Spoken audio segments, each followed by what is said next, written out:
Meanwhile, Nifty IT ended about 1% lower after the US Senate introduced the Hire Act, short for Halting International Relocation of Employment. Now let's look at what this bill is. The bill is sponsored by Ohio Senator Bernie Moreno and proposes a 25% tax on outsourcing payments made by American companies. The aim? Discourage offshoring while channeling revenues into domestic workforce training.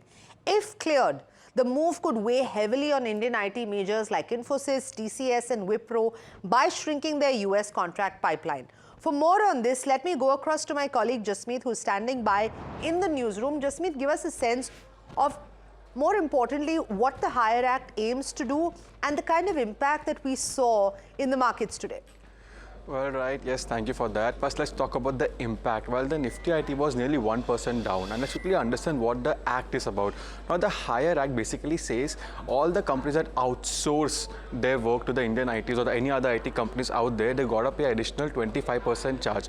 Now, what has happened is the US Senate has introduced this Hire Act by saying it is in the Ohio district. Well, what they say is they propose an additional 25% of tariff on all the outsourcing work done by the IT company in the US to other IT companies.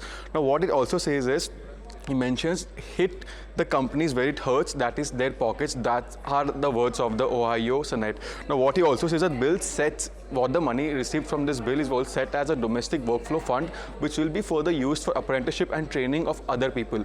Now, the basic understanding of the whole act is to create more jobs for employees based out of US than of any other country, than of using the cheap labor out in India or any other country. While what we also see is the Indian IT giants, which basically get roughly 50 to 60% of their export order from the US, could be in the pressure. While this bill is not yet passed, it's just an introductory bill. Now, depending on when it will be passed, this might further create an pressure.